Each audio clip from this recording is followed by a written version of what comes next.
Bonjour à tous, donc Bezrat Hashem, nous allons continuer dans nos halachot de Amiral et Nochri. Et on va d'abord faire un petit résumé de ce qui a déjà été dit afin de le clarifier pour pouvoir ensuite examiner des nouvelles situations. Ce qu'on avait vu la dernière fois, c'est que le fait de demander à un non-juif pendant Shabbat de faire un travail, de faire une melacha, c'était un interdit des Rabbanan qui était basé sur une asmarta, sur un verset dans la Torah, un pasouk, lo yarase kol melacha, aucun travail ne doit être fait. Et il faut savoir que les Chachamim ont été particulièrement stricts sur cet interdit. Ils ont non seulement interdit de le faire, mais aussi de tirer profit du travail qui aurait été fait par un non-juif pendant Shabbat. Si un non-juif cueille des poires et vous les amène à table pendant Shabbat, on n'a pas le droit de les manger. On doit attendre Motzei Shabbat, le temps que le travail aurait pris avant d'en profiter. C'est-à-dire que c'est même pas permis directement dès Motzei Shabbat, il faudra même attendre un petit laps de temps après Shabbat pour pouvoir en profiter. Et ils ont interdit aussi des situations où j'aurais l'air d'avoir demandé à un non-juif de faire du travail pour moi. Si je loue par exemple un établissement de bain, et on voit dans mon établissement que c'est ouvert pendant Shabbat et qu'on travaille et qu'on peut penser que c'est mon employé qui est puisque c'est mon bâtiment, on pourrait penser que c'est mon employé. Là aussi, c'est un problème. C'est ce qu'on appelle Marita Aïn. Bezrat Hashem, on verra ces sujets plus en détail dans d'autres vidéos.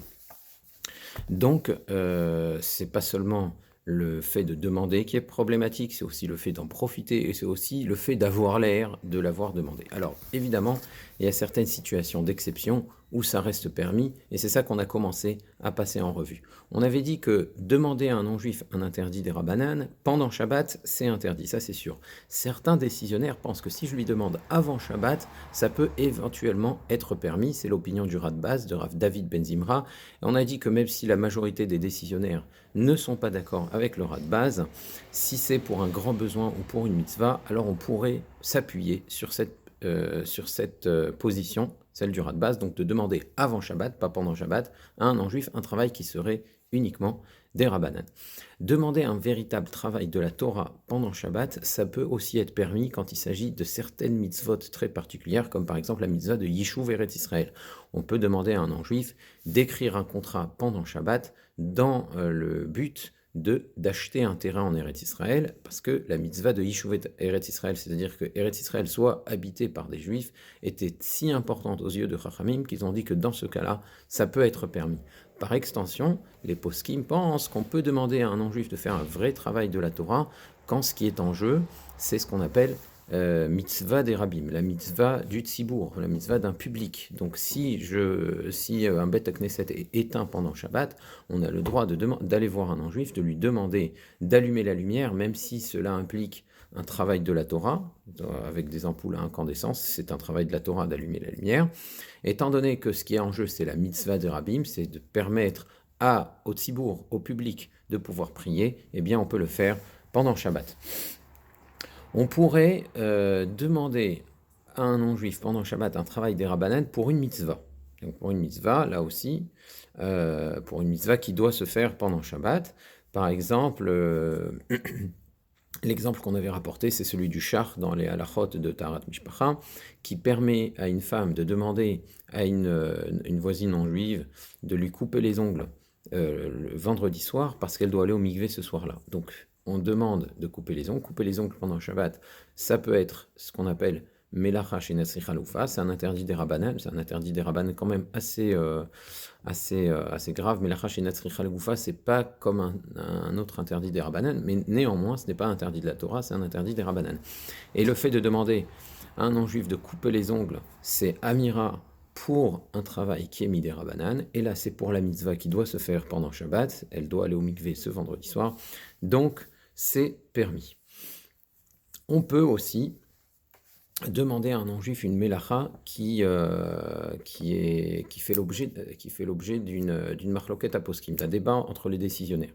C'est-à-dire que si on a des décisionnaires qui disent c'est permis et d'autres décisionnaires qui disent c'est interdit, ils peuvent même penser que c'est un interdit de la Torah, étant donné que c'est un débat entre les décisionnaires, alors on peut demander à un non-juif de le faire. Même si ce qui a été tranché dans le Shulchan Aruch, c'est que c'est interdit. Alors je vais vous donner un exemple très simple.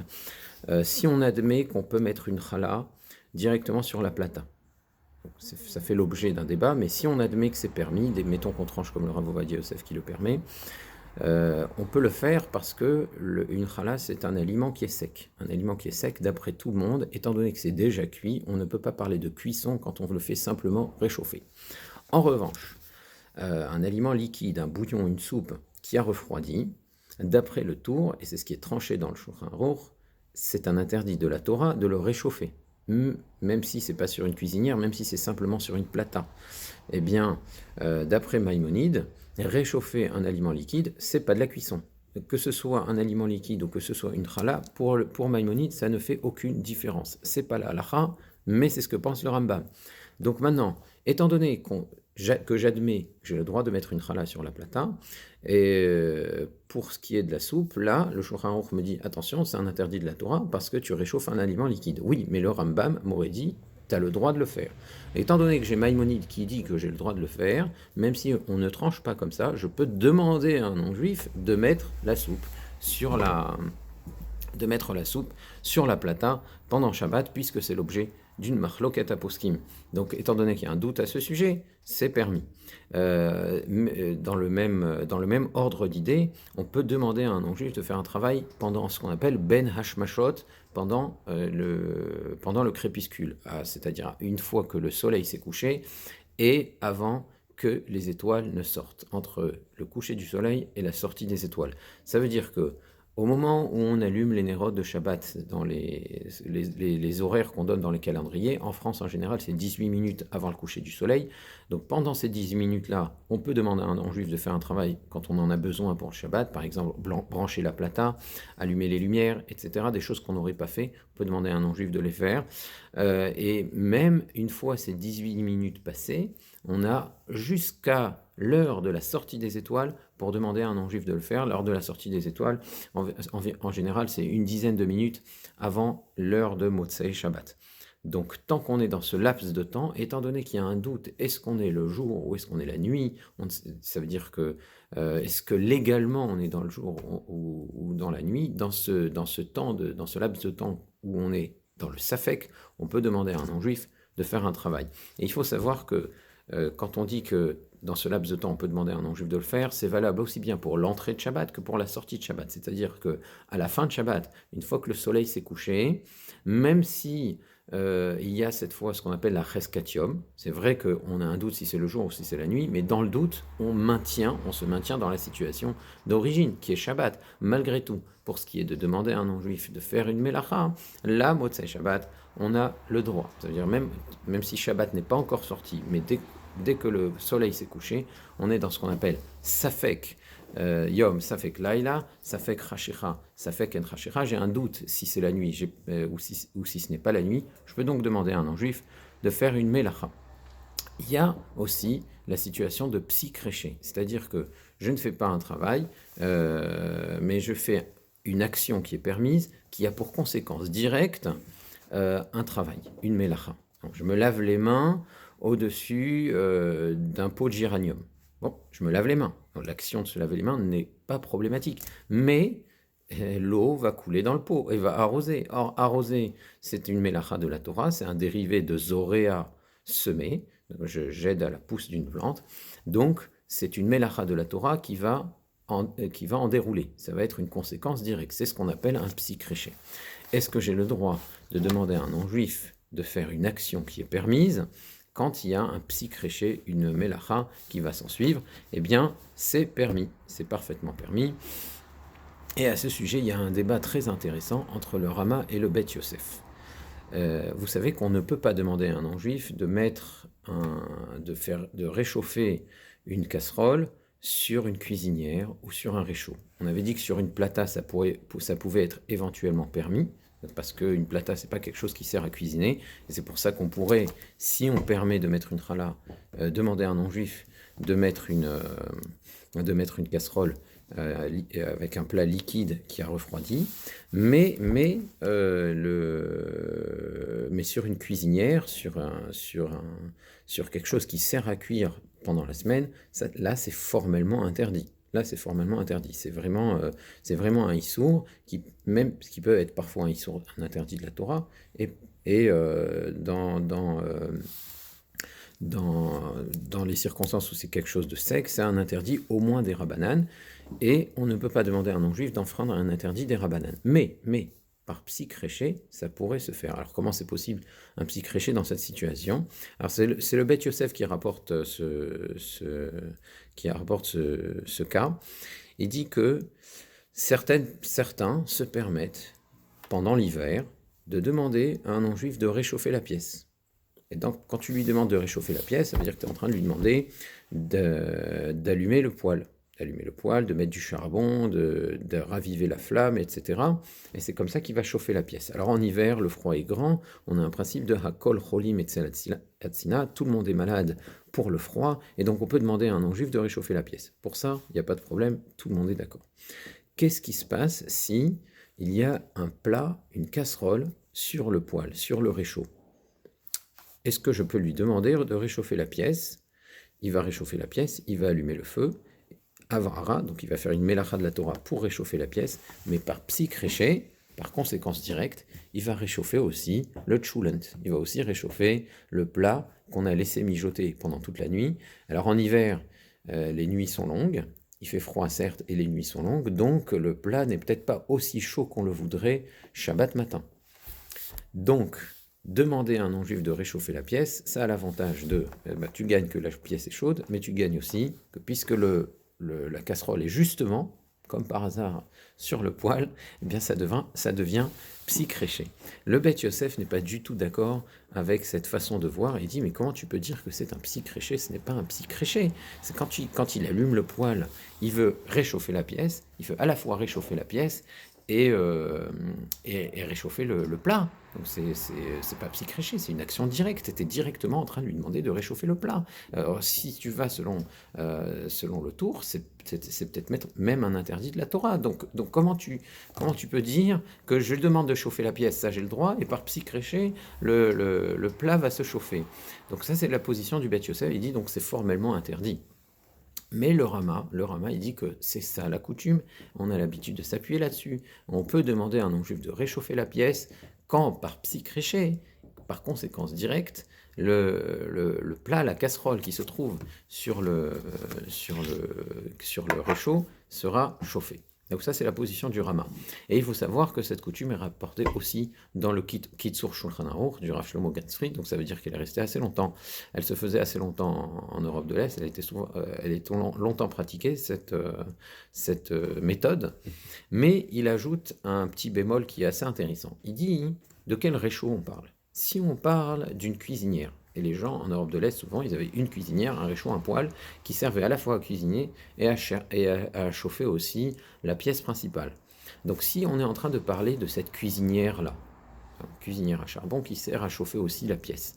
Donc dans ce cas-là, étant donné que c'est une cuisinière, c'est ce qui sert à réchauffer, quand tu demandes au non-juif de l'allumer, est-ce que tu peux dire que son but principal, c'est de chauffer la pièce et que par psychréché, la casserole va se réchauffer? Mais la casserole, elle est sur une cuisinière. Donc, et toi, tu es en train de lui demander d'allumer une cuisinière. Donc,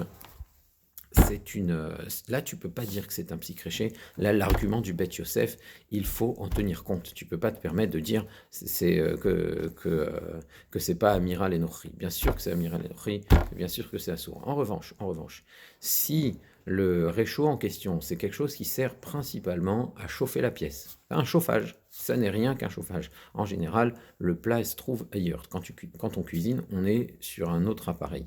Alors à ce moment-là, tu peux dire que là, l'intention principale de la personne à qui tu demandes d'allumer le réchaud, c'est de chauffer la pièce. Ah, il se trouve que par hasard, sur ce chauffage, il y a une casserole que tu as mis là-bas avant Shabbat pour qu'elle soit maintenue au chaud jusqu'à Shabbat matin. Tu ne l'as pas laissée sur une cuisinière, tu l'as laissée sur le chauffage. Là, tu peux peut-être dire effectivement que c'est un psychréché, et là, tu aurais sur quoi t'appuyer quand tu continues sur ce minhag qui a été entériné par le Rama. Donc là, on peut dire que c'est un psychréché. Il y a une autre situation qui serait permise quand on demande à un non-juif, c'est lui demander de façon allusive. Tu vas après Shabbat, tu le rencontres et tu lui dis, mais dis-moi, pourquoi t'as pas cueilli les poires ce Shabbat? Tu aurais dû le faire. Et il comprend que Shabbat prochain, il faudrait qu'il le fasse. Donc là, c'est une amira de façon allusive et pas pendant Shabbat. Tu lui as pas dit fais-le Shabbat prochain, tu lui as dit de façon allusive avant Shabbat.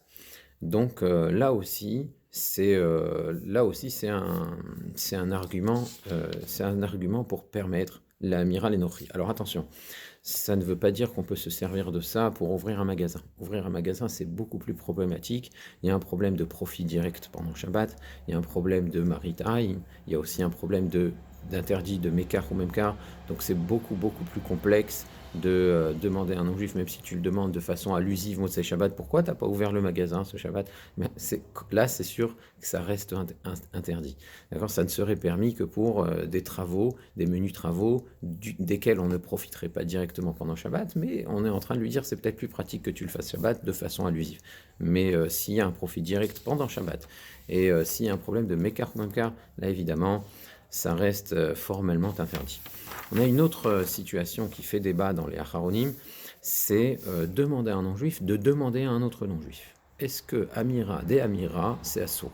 A priori, dans la Gemara, ce qu'on voit, ce qui est interdit, c'est Amira l'enochri. Demander directement à un non-juif de faire un travail, qu'il le fasse lui-même, de façon directe.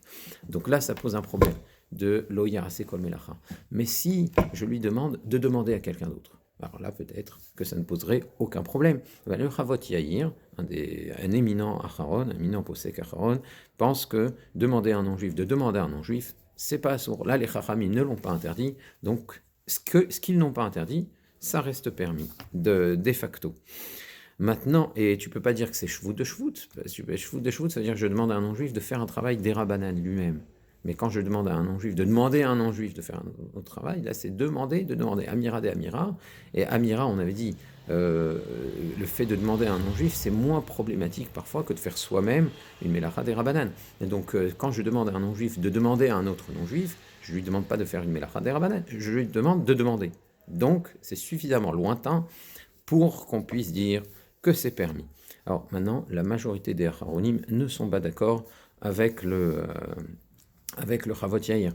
On a le Avodat Agirshuni qui n'est pas d'accord et qui lui dit regarde, les Chachamim ont dit que tu ne peux pas, pendant Shabbat, demander à un non-juif de chercher des employés, de chercher des artisans, des poalim. Donc, qu'est-ce que c'est demander à un non-juif d'employer des artisans? C'est Amira des Amira. Tu es en train de lui dire va et demande à d'autres non-juifs de travailler Shabbat. Donc tu es en train de faire Amira des Amira. Et pourtant, ça reste interdit. Les Chachamim ont considéré que ça reste assourd à cause de Amira des Nochri. Alors la preuve est discutable. La preuve est discutable parce que là, il s'agit d'autre chose. Il peut y avoir un problème de Vedaber Davar, de parler de choses folles pendant Shabbat. Et quand ils sont employés, les autres, ils sont employés par moi. Donc même si c'est Amira des Amira, finalement, c'est moi qui les emploie. Donc, on peut encore discuter de la validité de cette preuve.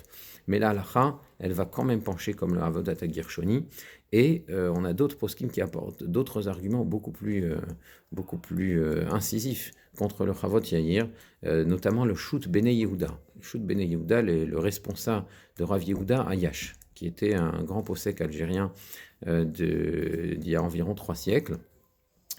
Il penche vers la Khumra, il penche plutôt comme la position du Avodat Agirshoni, parce qu'il dit la chose suivante, il dit, quelle est la source sur lesquelles les Chachamim, les sages, se sont appuyés pour interdire le fait de demander à un non-juif un travail pendant Shabbat? Lo yarase kol melacha, un travail ne doit pas être fait. Donc, si je suis la logique de la Smarta, la logique, la façon dont les Chachamim ont appuyé leur interdiction, lo yarase kol melacha, eh bien, un travail ne sera pas fait, peu importe le nombre d'intermédiaires que tu as ajoutés, le travail est fait par ta demande. Ta demande, c'est vrai que c'est elle qui est à l'origine de ce travail qui est fait. Donc, on enfreint le pasouk de lo yarase kol melacha. Donc, ça reste un problème. Et deuxièmement, Zil Batar Tarma, comme on dit, suit la raison. Pour quelle raison les Chachamim ont-ils interdit de demander à un non-juif une melacha pendant Shabbat? Ils l'ont interdit parce que si les travaux sont faits de façon normale pendant Shabbat, même s'ils ne sont pas faits par toi, mais tu les vois se faire et que tu es à l'origine de ces travaux qui sont en train de se faire, tu finis par être habitué à ce travail et tu vas finir par les faire toi-même, ces travaux. Donc c'est ça qui est problématique dans Amiral et Nochri. Et donc tu rajoutes encore des intermédiaires, mais le travail est fait Shabbat et on le voit se faire. Donc ça reste un problème, de Amiral et Nochri. La raison qui est à l'origine de la Xéra de Chachamim reste valable et reste pertinente. Par conséquent, le fait de faire Amira des Amira n'est pas suffisant pour permettre de demander, pour permettre de le faire. Donc la seule chose pour laquelle on pourrait s'appuyer sur le Chavot Yair, c'est dans une situation de ce qu'on appelle Efsed Gadol, Efsed Meroubé, une grande perte financière, qui est un argument pour permettre Amiral et Nochri. On va le voir, il y a certaines situations où les Chachamim explicitement l'ont permis. Et là aussi, tu peux utiliser le stratagème du Chavot Yair pour minimiser la gravité de Amiral et Nochri. Demander à un non-juif de demander à un autre non-juif de faire une mélacha pendant Shabbat. Une autre situation où on pourrait demander à un non-juif, c'est par exemple, on a oublié d'allumer la lumière. On est pendant Shabbat, on a oublié d'allumer la lumière, les étoiles sont déjà sorties, je ne suis plus dans Safek Rachera, Safek Nachachera, est-ce que je peux demander à un non-juif d'allumer la lumière? Alors, étant donné qu'il y a déjà une lumière,